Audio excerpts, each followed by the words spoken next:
Okay, everyone, let's go ahead and get started.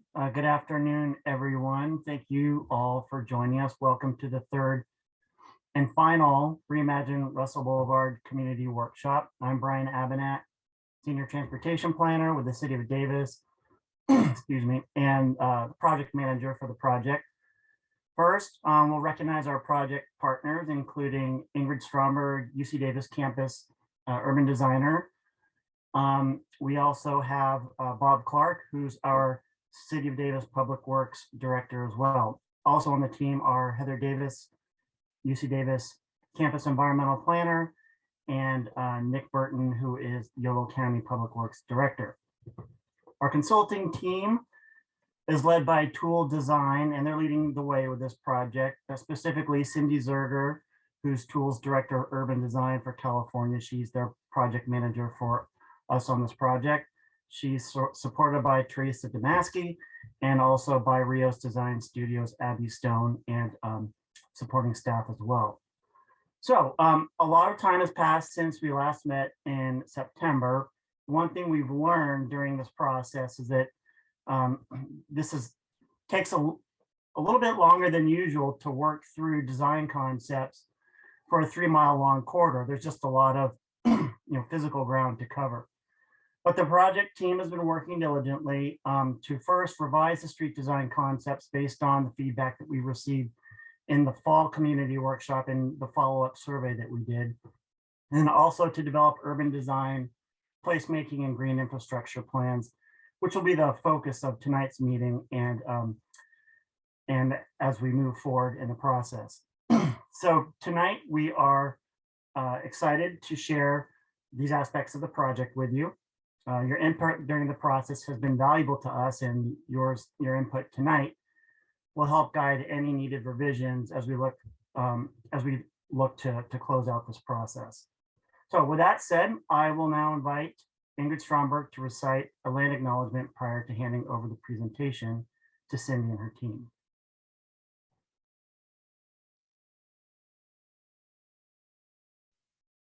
Oh, Katie, you know what? Ingrid needs host capabilities so she can unmute.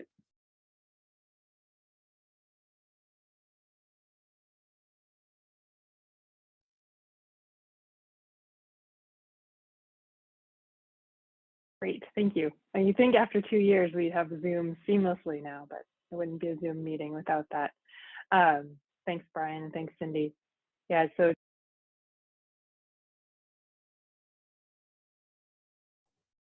my back. Okay. We should take a moment before we get started to acknowledge the land on which we would be gathered.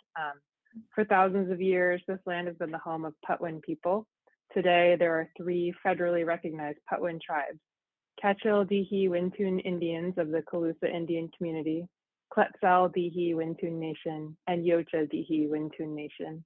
The Putwin people have remained committed to the stewardship of this land over many centuries. It has been cherished and protected as elders have instructed the young through generations. We are honored and grateful to be here today on their traditional lands. And with that, I'll hand it back to you, Cindy. Great. Thanks, Brian. Thanks, Ingrid, for that. And thank you all for being here tonight. Really excited to be at this third community workshop. I'm going to go ahead and share my screen and we'll get started. Hopefully everyone can see the right screen. Can you see the presentation? Great, wonderful.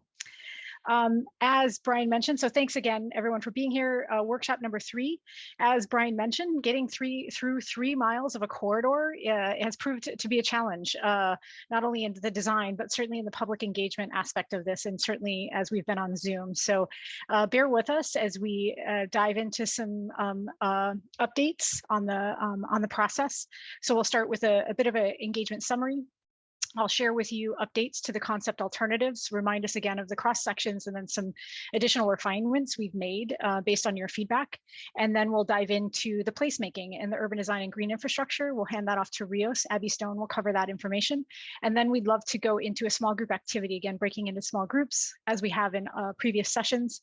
And then we'll do a quick share out or report back. And then we'll talk a little bit about next steps. So there's the roadmap for this evening. Before we dive in, a little virtual housekeeping. We have a lot of participants, of course, so thank you again for showing up and being here. You are muted upon entry. When we go into small group activity, you will be unmuted and able to discuss with certainly your community members and the facilitators. And if you haven't yet, please do rename yourself. It's really helpful for us, and also considerate of your people, your community members who are also here. Chat comments right now do go to the meeting hosts, and we will be reviewing those throughout the presentation. And at the end, as we close out, if there's any burning questions, we'll make sure to answer those. And if not, if we can't get to all of them, we will be sure to post with our engagement summary of this session some answers to those questions, and that will be all on the Reimagine Russell Boulevard website. And again, a reminder that this call is being recorded and will be posted on the website as well.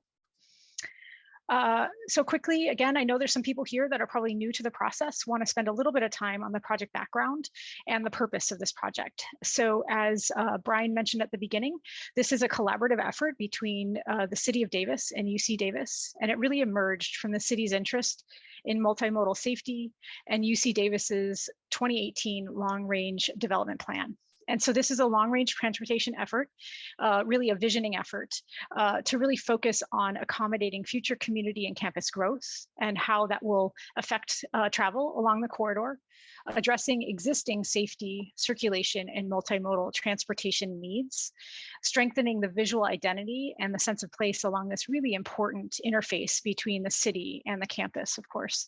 And then where we can, really integrating into the design process and into the design solutions, sustainable design. So thinking about stormwater management, how we're handling that, mitigating the heat island effect, and thinking about climate resiliency and all of the work that we're doing.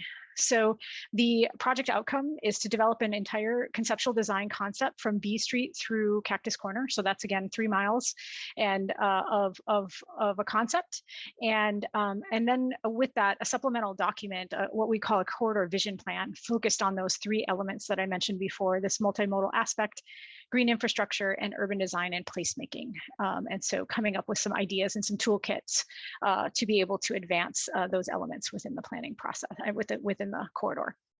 Our project schedule, again, we launched in spring of this year. We had our first public workshop back in April.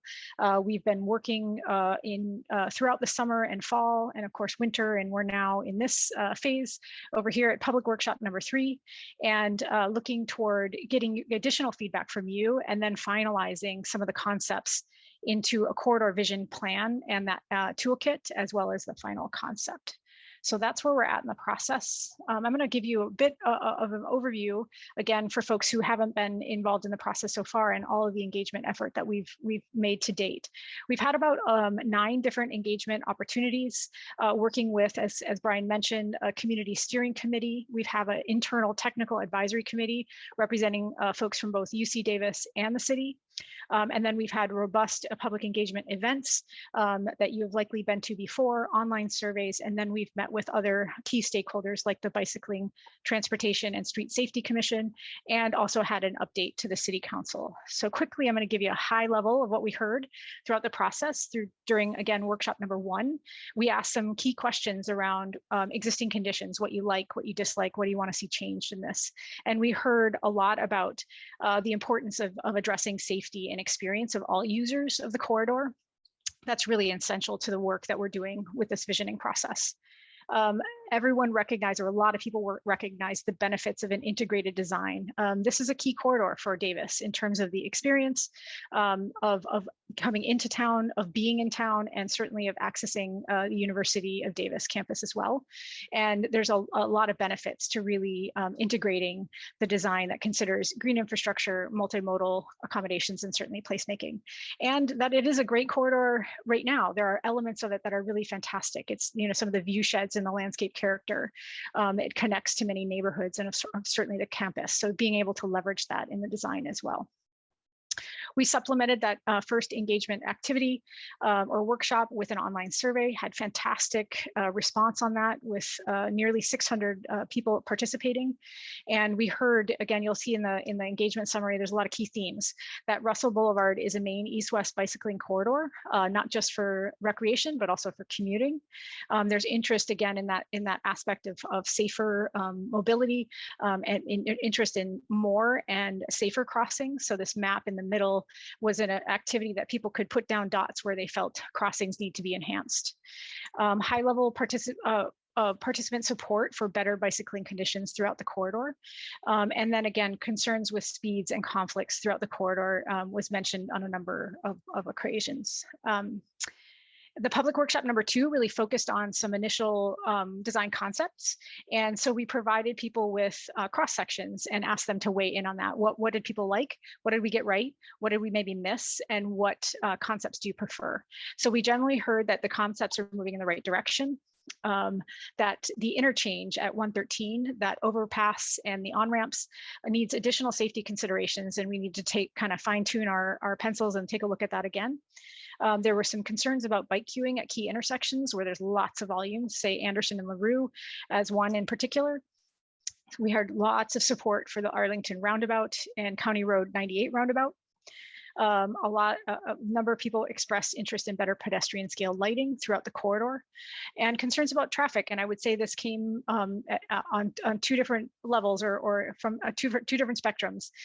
Some felt that there are still too many lanes in portions of Russell Boulevard, and then some still felt that it was really important that we still are able to efficiently move cars east to west. So we're trying to strike a balancing act between these voices that we heard throughout the process. And then again, some folks expressed interest in more detail on the greening and placemaking elements, which is what we're here to talk about today. And then again, we supplemented this with an online survey. High level, we heard that again, addressing safety, circulation, and multimodal transportation needs should be kind of the priority of this project. The 70% of participants on the survey strongly agree that the project is headed in the right direction. About 50%, 54% agree that the design concepts really balance that aspect of safety, comfort, and traffic. Again, I think expressing that sort of people felt on 2 camps around where we're at with sort of the traffic and whether we remove lanes and need to continue to process traffic moving east to west. And a lot of support for the project vision, which I will talk about a little bit later. But we rolled out the project vision at the last workshop and during the survey, and we heard that most people agree with the project vision as it's stated right now, most of those who participated in the survey. Again, we met with the BTSSC in July of this year, and we heard, again, some key themes here: strong support for the Arlington Roundabout, the interchange at 113 really needs some fine tuning and some additional safety considerations. Stressed importance of the additional crossings, especially on the west side, and how we're handling that. Some members raised concerns about the removal of slip lanes. And so we'll talk a little bit about how we handled that. Folks felt they were worried about traffic queuing. And then some said, it's really important that we remove those from a bike and pedestrian safety perspective. Some members also encouraged the city to consider a vision that explores repurposing more along the corridor to bikes in transit. And so that came out during the BTSSC conversations, and interest in better pedestrian scale lighting throughout the corridor. Lastly, we met with the City Council in November of this year and had a great conversation with them and had, again, general support for where we're at with the overall concept, and really a lot of excitement about opportunities to create this more cohesive feel for the corridor and for the city and university as well. Strong support for the Arlington Roundabout, support for removal of slip lanes, especially when we think about bicycle and pedestrian safety at some of these key intersections. And then again, State Route 113 needs additional safety considerations and pedestrian scale lighting. So again, some key themes that really helped hone our concept and our vision. So the vision that we expressed last time, and we're still moving forward with this, is that it will become a corridor that really safely and intuitively moves people. It becomes an inviting and a human-centered boulevard that is authentically Davis and UC Davis. It is a resilient streetscape that integrates sustainable design principles and becomes a welcoming gateway to Davis, reflecting local culture and community. I'm going to go through a little bit more, just to remind us where we were with the concept. So I'll share some cross sections, and then we'll look at some of the updates that we made based on your feedback that we received in the last engagement session. So again, we're going to march through the corridor from east to west. You can see this little wayfinding device up in the upper right, and the cross sections on the left are going to be existing conditions, and on the right show the proposed recommended vision changes, concepts. And what's highlighted here in the box is really the big changes. So this is the most constrained area of the corridor. And so in terms of the changes, they're quite minimal in this location. There are some opportunities to explore buffered bikeways. So we would take some of that space and repurpose it to creating a kind of a double striped lane. And we could create in some areas curbed condition too, as we think about some of the turning movements along this corridor. There was some additional conversation just at the last CSC about thinking about the center median that you see here. And so that isn't reflected in this design right now, but there are some additional tweaks where we're going to be making to the concept based on that feedback, where we could think about repurposing some of that internal median to additional buffered space on these bikeways. As we go from A Street to 113, again, the concept is on the right-hand side. And what we're looking at here is retaining those 2 lanes of travel, but motor vehicle travel in both directions, given traffic analysis. But thinking about on-street buffered bike lanes, again, on that outer edge, the lanes are quite generous right now, and we can narrow those up and incorporate on-street bikeways. And then the real big move on the south side is to separate people walking and people biking in the shared use path that exists currently today. So where we can, we're trying to really separate that. And on the north side, any opportunities where we can to expand the sidewalk and expand the opportunities for green infrastructure and addressing the street tree canopy. These dimensions, again, a lot of things vary along the corridor. So we're just kind of coming up with just general dimensions here, and what would be a minimum, say, for the walking environment is sort of 6 feet is what we're suggesting on that north side. From 113 to Arlington, this is where we go into kind of more of the rural cross section is what we've been calling it. There's still 2 lanes of travel in each direction, and then that shared use path on the south. And what we're proposing on this is to really widen that sidewalk on the north side with incorporate shade and ornamental trees, go down to 1 lane of travel in each direction, and incorporate that median for that similar feel east of 113. Incorporate on-street buffered bikeways here, and also separate that sidewalk and bikeway on the south side. And again, those opportunities to really enhance the tree canopy throughout the corridor. Arlington to Lake Boulevard. This is where it goes down to a 2-lane cross section, and we're proposing some suggestions that you see on the right side of the graphic, which is on the north side. There's not much, it's hard to walk on that side. There's some cow paths and some areas where people do walk, but we could really formalize that. That could become somewhat of a linear park, as it were, and could be a really fantastic space to walk as well. In this cross section, we're suggesting on-street bikeways, so that would be widening the asphalt that's there for motor vehicles into a shoulder condition, and going with the county standard, which is about 6 feet of a shoulder condition, and then separate that sidewalk again and that bikeway on the south side, and incorporate green infrastructure and new tree canopy where we can. And then from Lake Boulevard to Cactus Corner, this is where still a 2-lane configuration. This is the county portion of the project.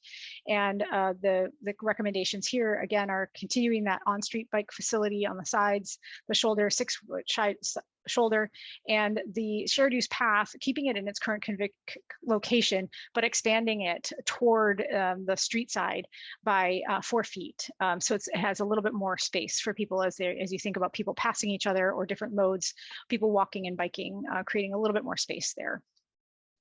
So those are the cross sections, just as a reminder. And then we're going to dive into some of the concepts and how we've changed those based on your feedback. So again, we're looking on the east portion of the corridor from B Street through Toomey Field and, A Street. And what I'm not going to call out all of the information on this slide right now, but really focus on the orange labels, and those are the changes that we've made based on feedback from you, from internal stakeholders and other folks. So, bike lanes at bike lane physical buffer at right turn lanes. So in some areas, really creating a physical buffer. So something that's like a curved condition. So people stay in the bike lane and people stay in the driving area, and there's less conflict there. Incorporating what are called reflective rectangular raised pavement markings, again trying to keep people in their space and reinforce where bikes should be and where cars should be. Protected bike lane and pedestrian refuge islands in areas where we can incorporate that. So again, these buffers create more protection, and then where we can, creating pedestrian refuges throughout the corridor. We heard not only the importance of these crossings, but in making them better for people crossing across. At Anderson and LaRue, again, this is the current condition. And I'll go right to the concept and some of the ideas here.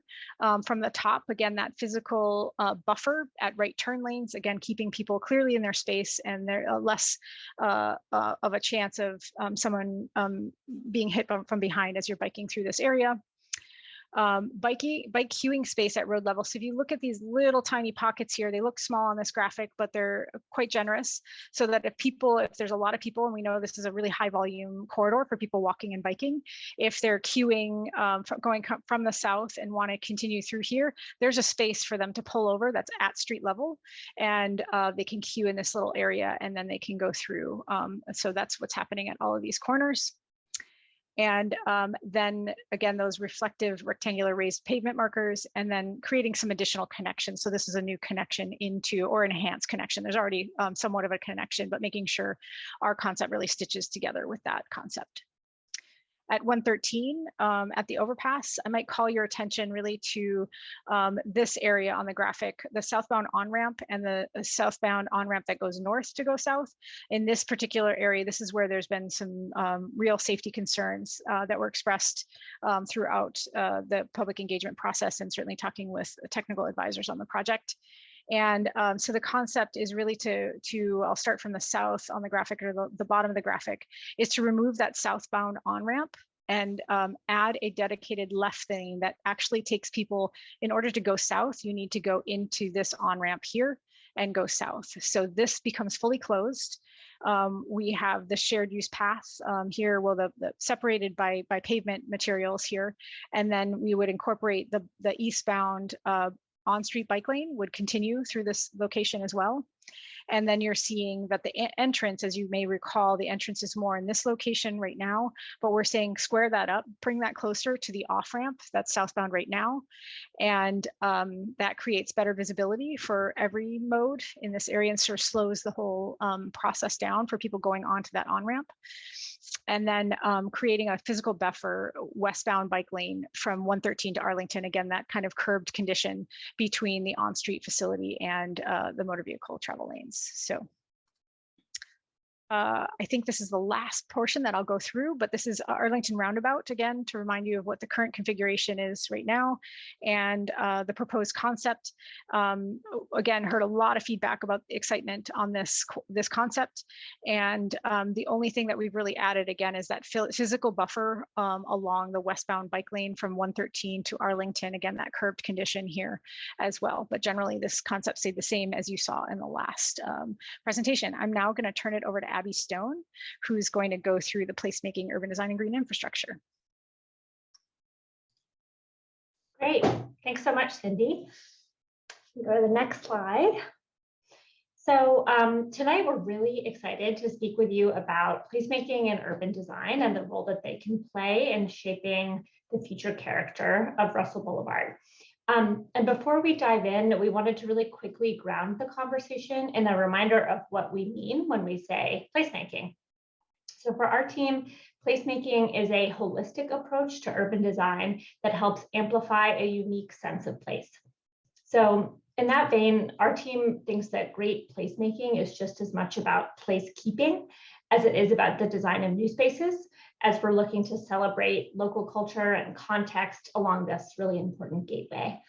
Placemaking efforts can take a lot of different forms, but they will all build upon the multimodal corridor and more infrastructural enhancements that Cindy spoke about, and work to create welcoming, unique, beautiful, and community-centric public spaces. Next. So we wanted to put up a quick agenda for everything we're going to show you tonight that has to do with placemaking and urban design. And these are all elements that we'd love to hear your feedback about when we get to the small breakout discussions. So first, we're going to look at our big picture placemaking goals and some of the central design theme inspirations. Then we're going to take a site walk where we zoom in on a handful of locations along the corridor and give you a preview of what the corridor could look and feel like in terms of urban design, landscape, and furnishing ideas. So these are some concepts for placemaking. Then we're going to zoom back out to look at the corridor streetscape palette. And so this is the collection of landscape and furnishing and material decisions that will help make the whole stretch of Russell Boulevard feel like a really cohesive, connected destination. And then we're going to break out into the small group activity. And so that's an opportunity for everyone to give their thoughts about what they've seen and tell us what you think feels right for Russell. And so just couple more disclaimers before we dive into the more fun imagery.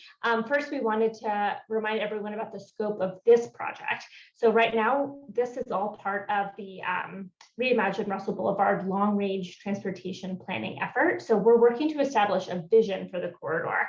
And that's a reminder that the full design of the streetscape, which will include the final decisions about exact furnishings and materials, are going to be made in a separate future implementation phase.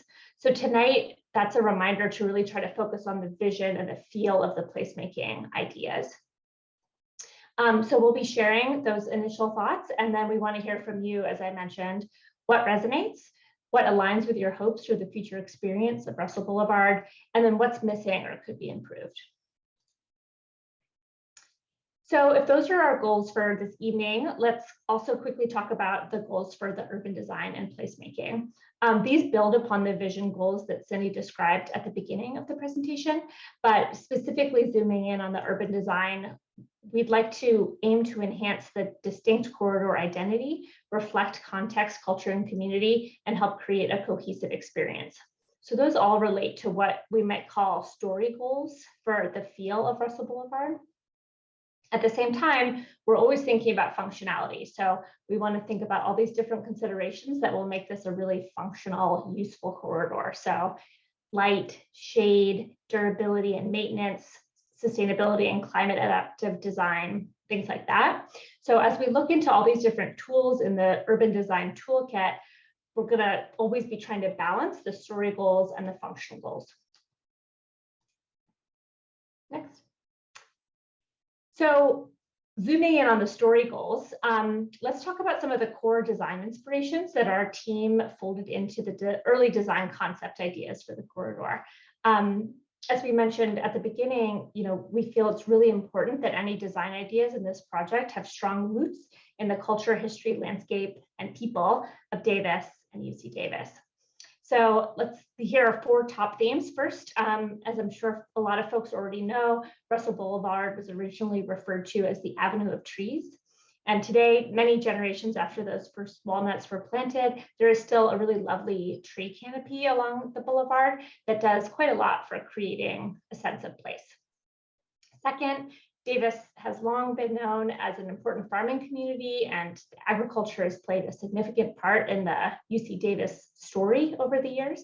And so today, this agricultural legacy remains really important to the character of the region. Third, one of the key habitat types that has defined land in and around Davis are riparian ecosystems. So we've looked to the creeks and streams and water systems of the area that played an important role in shaping the region's development over the years, but also today, the habitats and ecosystems of the region. And then lastly, we've been really inspired by spaces like the UC Davis Arboretum, which provide inviting green spaces where people can engage with nature while also with their community. So these inspirations have all affected or infused the design proposals and ideas that you'll see presented in a few slides. So firstly, Avenue of Trees connects to the proposals you'll see for an enhanced tree canopy, really celebrating and revitalizing the corridor's role as an avenue of trees. Secondly, agricultural legacy. This has inspired the look and feel of some of the materials and furnishings that you're going to see as we've tried to focus on a sort of contemporary take on this agrarian vernacular. Third, the riparian habitats of the creeks and streams have inspired what we're calling a riparian ribbons design language. So this is, you'll see some organic forms and curves that allow pathways to meander and shrink, and plantings can be also organized in undulating waves to create a really beautiful cohesive corridor. And then lastly, the Arboretum inspiration inspires enhanced plantings throughout the corridor. Okay, great. So let's apply these design themes to Russell Boulevard and talk about the design at a few different scales. First, in blue, we think about the whole corridor having cohesive design elements. Within that, and the gradient you see from green to orange, of course, the character of the streetscape will change in response to the change in surroundings as we move from a more rural condition on the west to a more urban or town condition on the east. And then third, at the scale of a particular area or node, we're looking at a space or an intersection or a connection point where design enhancements can really create the sense of a special place. So next, so now we'll take that sidewalk and look at a few of those nodes or special places that help sort of explore how these placemaking ideas could come to life. So we're going to look at these 6 and we're going to start on the east and move west. So our first stop on the sidewalk is the intersection of A Street and Russell Boulevard. So in the sketch on the right, we're looking east. We're at A Street looking towards Miller. And so here you'll see some proposals for placemaking enhancements on both sides of Russell and all corners of this intersection, as well as in the median. So on the north side, which is the right of this sketch, there could be elements like a widened sidewalk and a widened planted parkway with landscaping and green infrastructure and a tree canopy that helps make the corridor more pedestrian friendly. There's also space for new amenities like lighting, new trash receptacles, and signage. And then on both sides of Russell, you'll start to see some examples of that riparian ribbons design scheme, especially in the paving in the center of the drawing that we described a few slides ago. And on the south side of Russell, in front of Toomey Field and also where Miller meets Russell, we think these could be really great opportunities for new pedestrian seating alcoves where benches and specialty paving make these feel like nice places to stop and take a seat. And at Miller, we're showing also a shade structure over the seating for extra thermal comfort. And then lastly, we think this site is a really great opportunity for gateway identity signage, potentially on the field, Toomey Field fence or in front of it, announcing this intersection as one of the important gateways to UC Davis. And that signage could be complemented with other signage around the intersection, like wayfinding signage, district signage, like banner poles on the light poles. Next. Okay, great. So now let's move a little bit further west along the corridor and stop at Howard Way and Russell Boulevard. So in this sketch idea, we think this is a really exciting opportunity for a bit of a social gathering hub.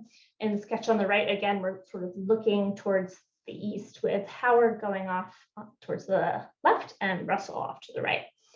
As I'm sure many of you know, UC Davis is already in the process of constructing a new sign, seating, and shade structure on the southeast corner.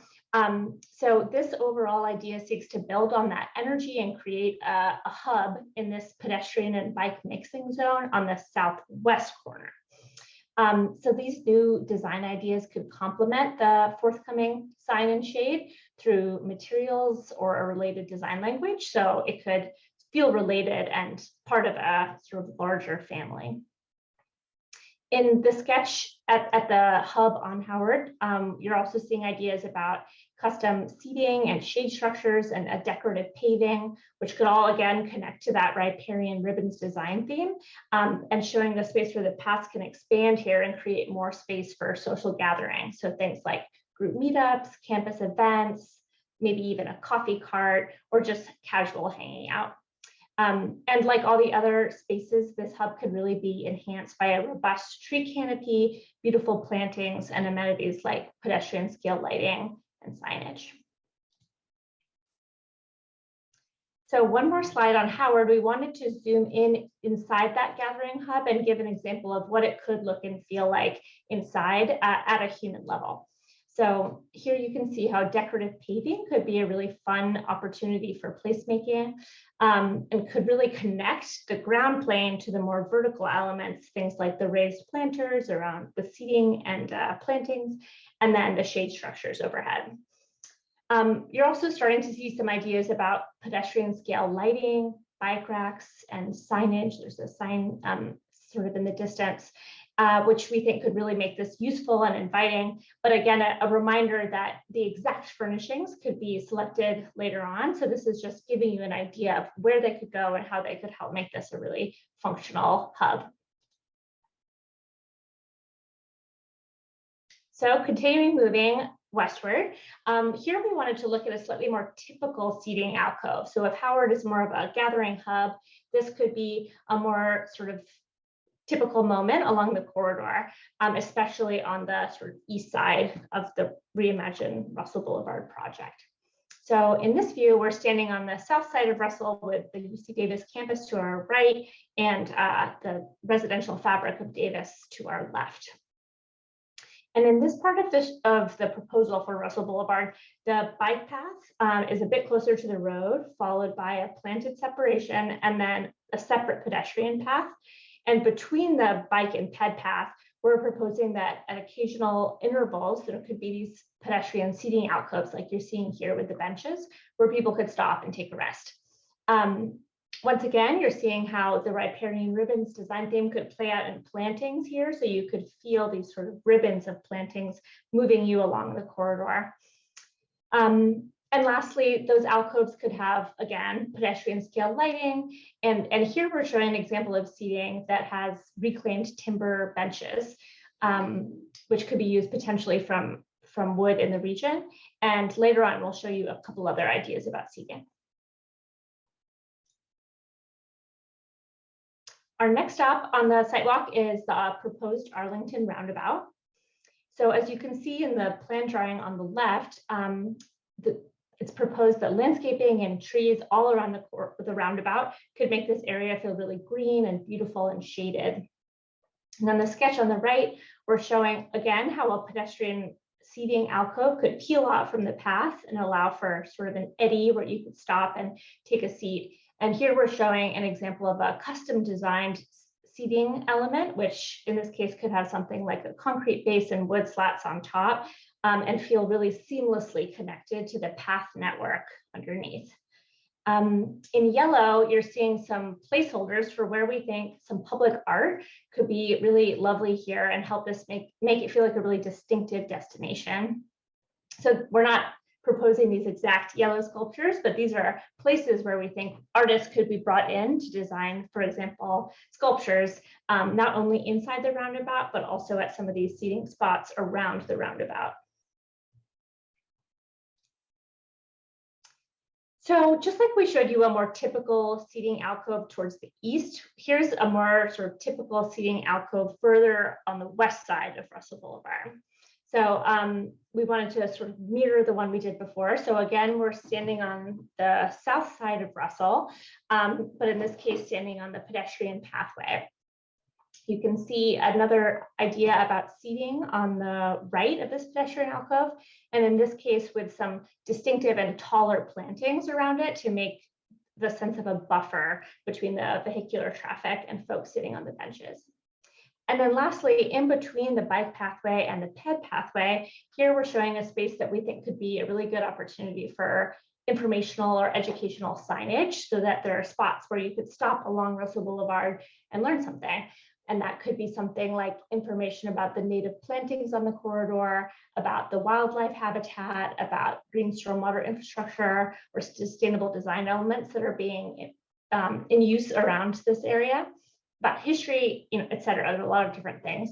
So that could be a really fun sort of layer to add onto the streetscape experience. And you could see a bit on across Russell, once again, an enhanced tree canopy on both sides of Russell will help not only make the area more beautiful, but also support wildlife habitats and provide more shade. And on the right side, this is where Cindy mentioned there could be an opportunity for a more meandering sidewalk. So this park-like experience could be mirrored on both sides of Russell. And the last stop on our sidewalk is Cactus Corner, or where County Road 98 meets Russell. And so once again, we think this roundabout is a really cool opportunity for public art. So showing placeholders, yellow cactuses, but could be designed by an artist in the future to make this a really distinctive, notable gateway as folks come into town, especially.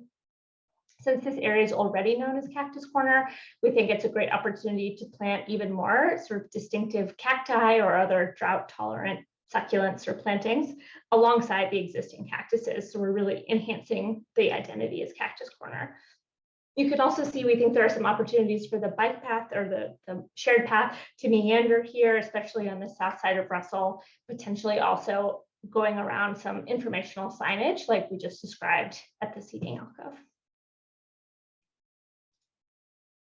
Great, so that concludes our sidewalk, and we're excited to hear your thoughts about those sketches in the breakout. But first we want to zoom back out and talk about the connective tissue, which is the palette of furnishings and materials and landscape that will help all of Russell feel connected in between those distinctive moments. And so, as I mentioned here, the palette is really going to be the important thing that stitches things together. So let's look at some ideas for all those different palettes. And at the end, we'll show you a couple mood boards that help bring together all these different materials and landscape and furnishing elements. So the first thing we want to talk about in the corridor streetscape palette is landscape design. We think that the future look and feel of Russell Boulevard will be really shaped by the landscape and the plantings on the corridor.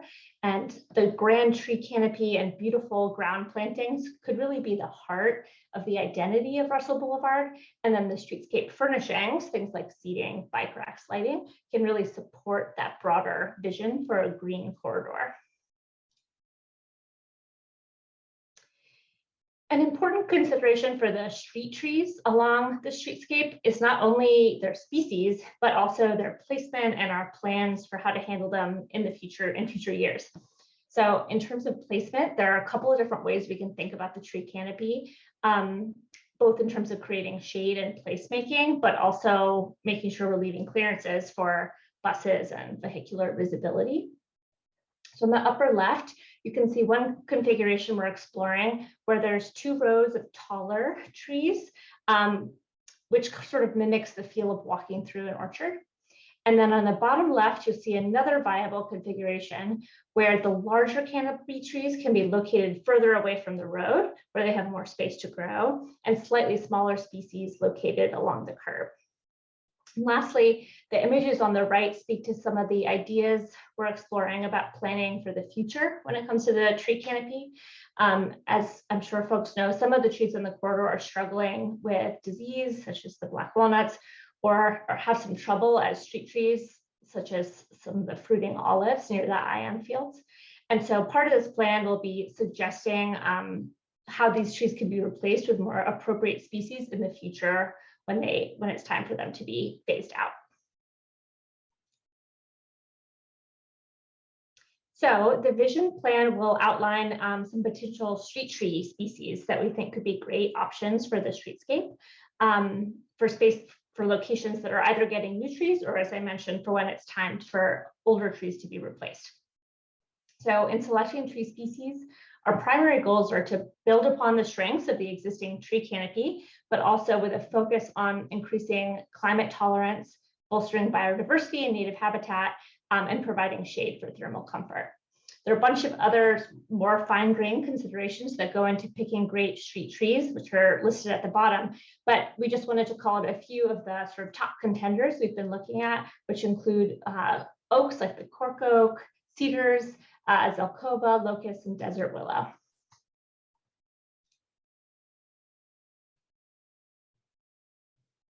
So in addition to the trees, new in-ground plantings on the ground are going to be a really important part of creating that green and beautiful corridor. And once again, we'll also provide beneficial wildlife habitat for things like birds and butterflies and pollinators, and increase sustainability along the corridor. And as we look at these, I think it's should be understood that the green stormwater infrastructure can be integrated with the landscaping design so that the green stormwater, rain gardens, et cetera, is actually connected into and enhancing placemaking.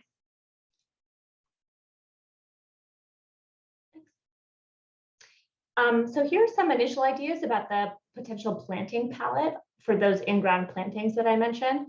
And we're exploring a bunch of different options with a range of planting types, but we'll just call out that in particular, looking for native and drought tolerant planting choices, which will be more water efficient and again, support local ecosystems and habitats. So if that was landscape, alongside the landscape palette, there's also going to be a furnishing palette. So one of the things our team did was to take a survey of the existing furnishings along Russell: signage, seating, bike racks, lighting, transit, trash, to see what's already there. And one of the observations we made was that since there's a pretty wide mix of furnishings at the moment, there's a great opportunity to create a more cohesive, connected palette. So some of the really important sort of building blocks of the streetscape palette are things like the ground materials and key furnishings like seating. So here you see some of the ground material options that we think could be good choices for Russell, including some more typical materials like continuing with the existing concrete and asphalt bikeway, but also some ideas for new materials like permeable paving, DG or decomposed granite, and decorative paving. And at the bottom, and as you started to see in some of the sketches, our team has been exploring ideas about custom seating elements. It's just in a few really special locations. And those are some ideas are on the images on the bottom left, the three on the bottom left. So you're seeing ideas that have concrete bases or metal bases with wood slats, which we, oh, sorry, I don't know if you can hear my dog bark. Is that distracting? Someone give me a, you're okay? Okay. Sorry about that. Dog issues. Okay. All right. So the custom seating options, and then we also think there could be opportunities for typical, more off-the-shelf benches that still fit within that look and feel. And so the options on the bottom right are some of those seating ideas.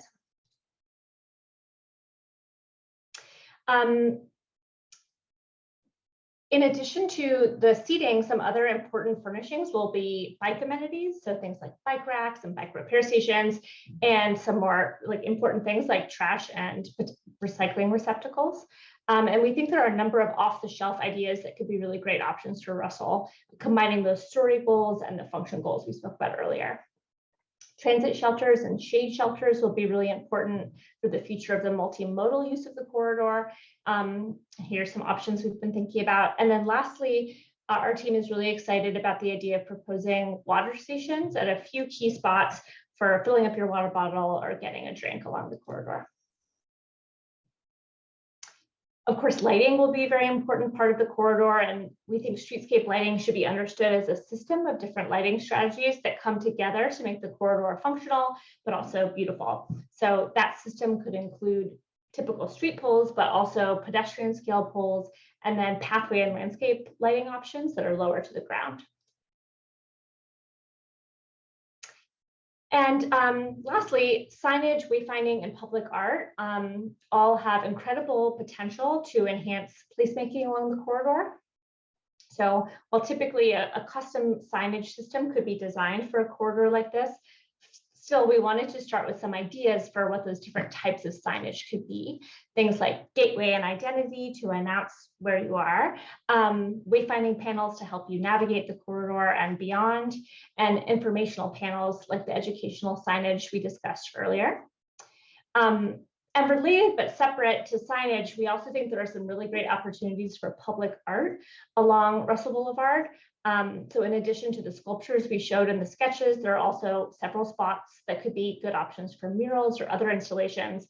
And there could be a really exciting phase in a future part of this project where local artists representing different communities could be brought in to share their voices via public art.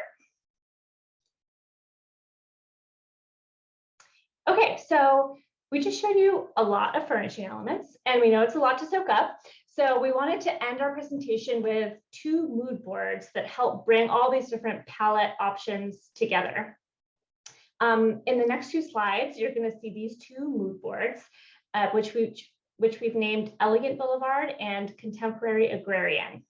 So both of these palettes still strive to create a palette that feels appropriate for Russell Boulevard, but they have slightly different moods or attitudes about their visual identity.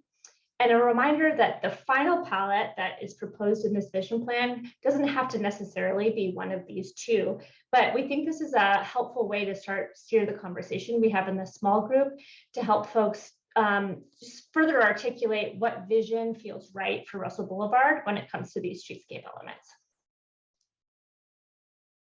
So here's a closer look at the first one, which again, we've called Elegant Boulevard. So still looking to use natural materials, but overall, we think the feel here is a little bit more modern with a greater emphasis on materials like steel and concrete. We also think this palette feels a little bit more urban or cosmopolitan with elegant and geometric shapes and clean lines. And secondly, this is the Contemporary Agrarian mood board. So this palette seeks to embody more of the agrarian or agricultural look, emphasizing materials like wood, stone, corten steel. I think overall, you could say it's a little bit more casual or even rustic than the first palette, and it really focuses heavily on integrating the furnishings with nature. So you'll have a chance to look at these 2 again in the small group and explain what you think feels right. So that concludes the part where we share out, and now we're really excited to hear from you all. Shall I pass it back to Cindy to send this off into our small groups? Yeah, that sounds good. Thanks, Abby. And we're really looking forward to diving into small group activity. So I stopped sharing my screen. One thing I just want to mention is that there have been a number of comments in the chat, and we will take a look at those while you're in small group and try to respond as we can to them. I also want to remind us we are recorded in this session, but in the small group activity that is not going to be recorded. So the only portion of the program is really when we're in large group activity. That's just a functionality of Zoom. So that is it. With that, I might turn it over to Katie. And I should actually just quick time check. We're a little early. We expected to go in a small group activity around 6:35, so about 10 minutes early. I still think about half an hour is what we'll aim for the small group activity, and then we'll reconvene a little earlier too. So we'll just see how the small group activity is going, and if people need more time, we'll certainly honor that. So I'll be in a couple different rooms. So with that, hey Katie, Cindy, yeah. For the breakout groups, just make sure if you make a comment, we've got note takers and you'll be able to see them taking notes. So if you're concerned about anything that you've said not being captured, we've got somebody on the job, and just, say, hey, I said it this way, hold us accountable. We're happy to make sure all of your input is captured. Thanks, Nate. All right, Katie, anything else to add, or we can break into small group? All right, I'll break us in.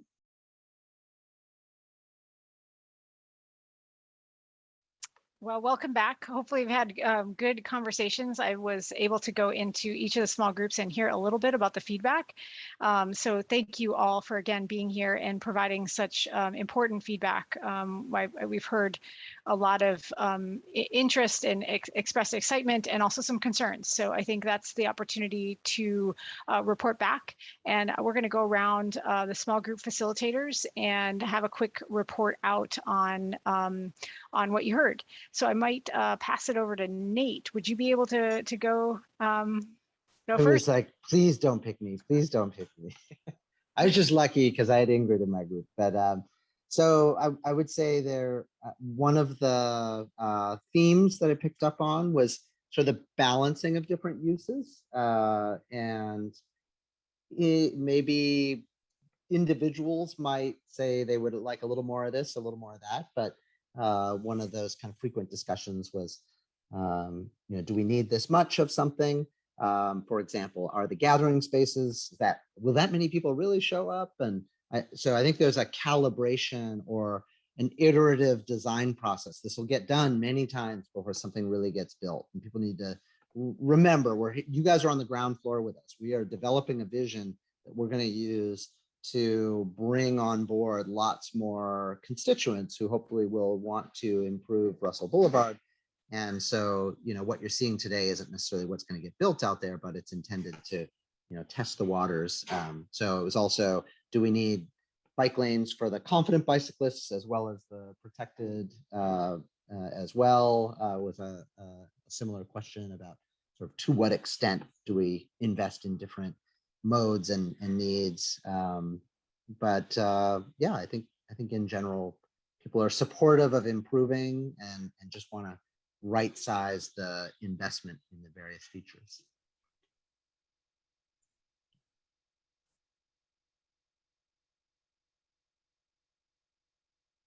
Next. Sorry, I couldn't unmute. Apologies. Thank you so much, Nate. That was fantastic to hear. I appreciate that. Abby, do you want to go ahead with the next report out? Yes. Thanks so much to everyone in the breakout. I feel like we had a really thoughtful and helpful conversation, again, about things that folks were really liking, and then some questions / suggestions for improvement.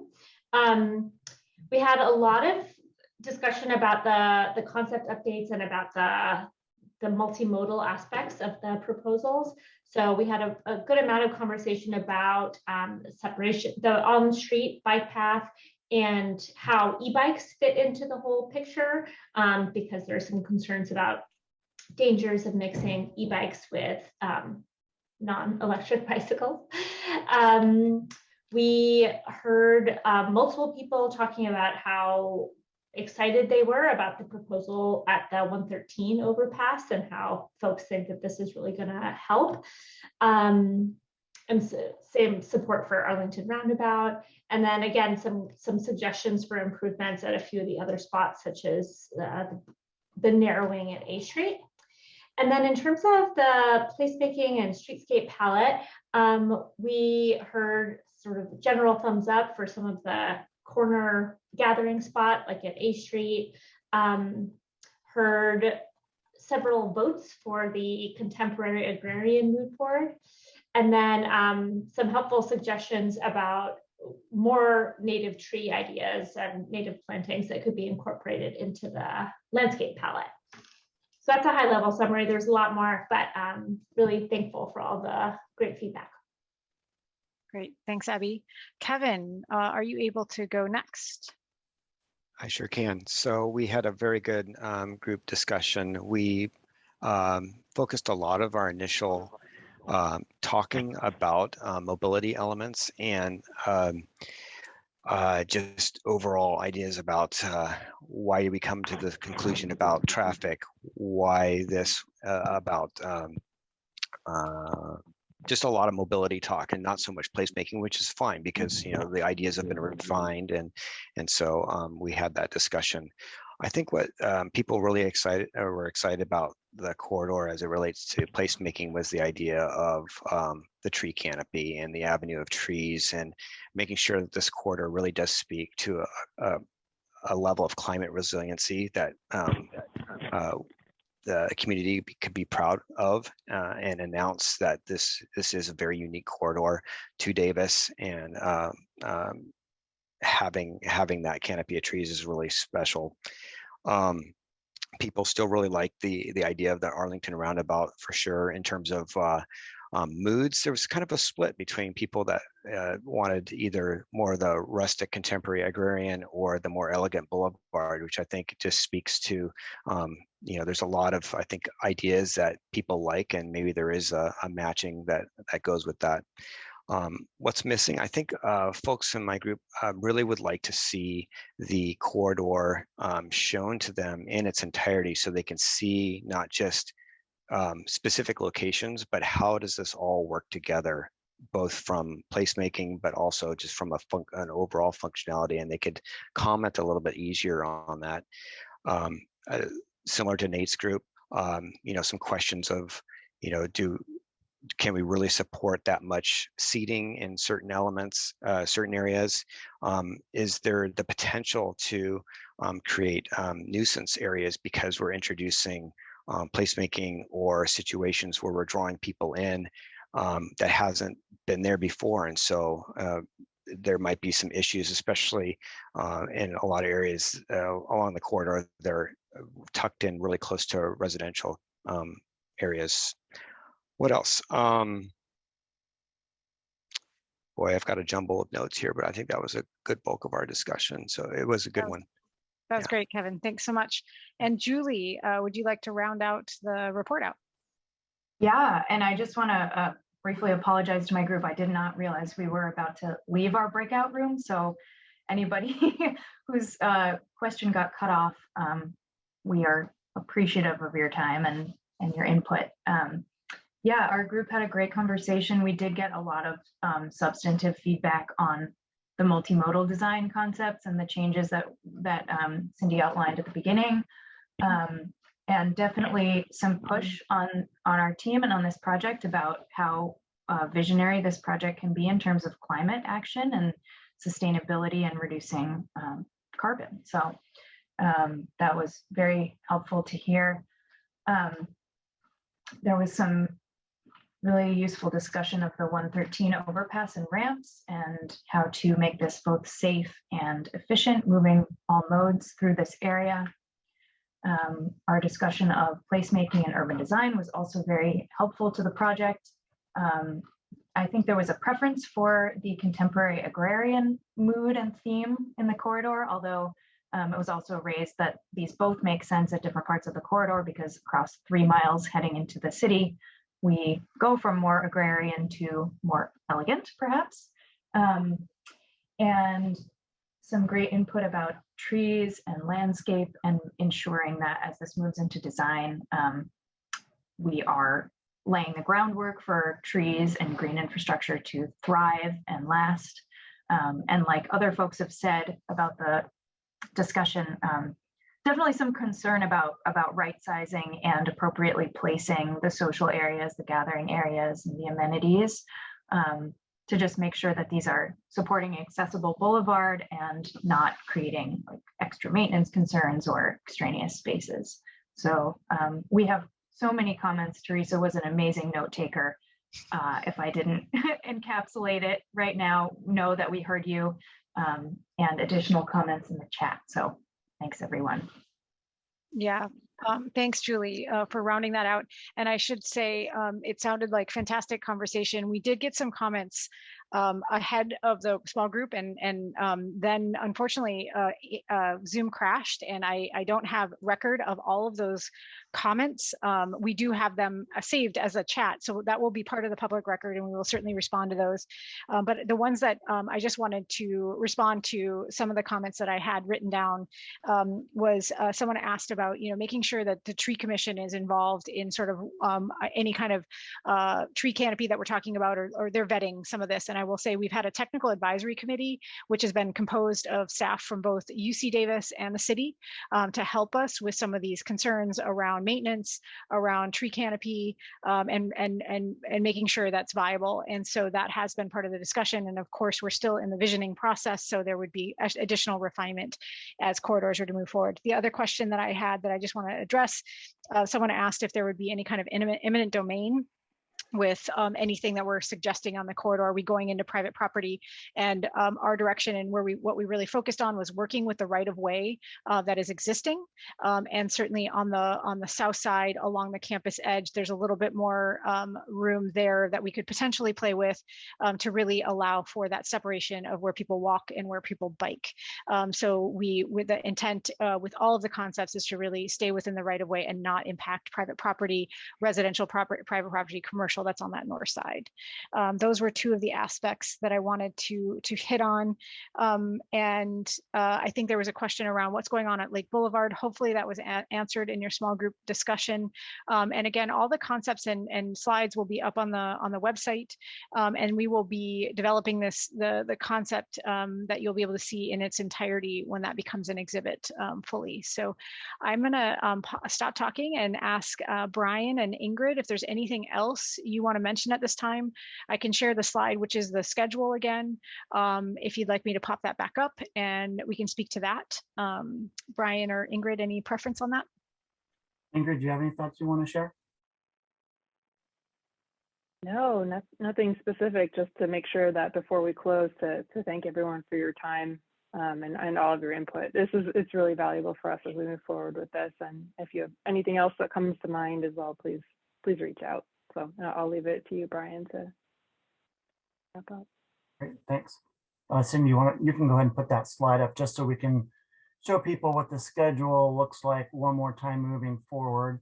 So immediate next steps is Cindy's team and city staff and our project team will be just sort of digesting the conversations that we had today, and we'll be debriefing and making some final revisions. Remember, keep in mind, this was a visioning process. A lot of design details will need to be sort of ironed out in future processes because this isn't a project that we'll be able to construct in a single phase. So we're going to be probably taking, segments of it or subsets of improvements as we move forward.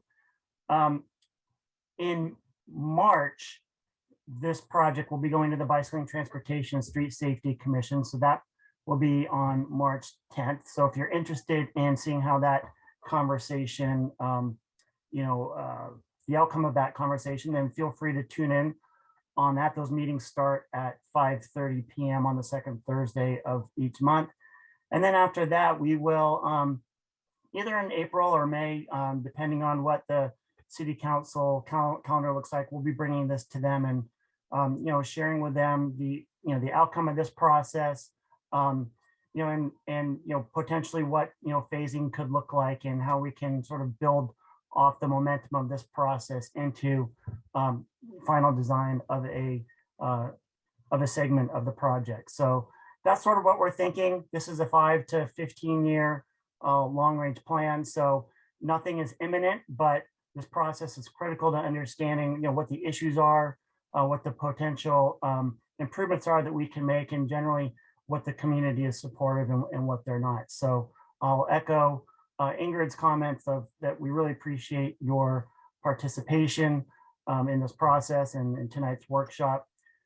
All the input that we get is super valuable. We've been digesting it from the very beginning of the process in the first workshop up through now. So we're definitely taking your input into consideration, and it's definitely shaping this project. And so I'll leave it there. Sydney, do you want to close out the meeting?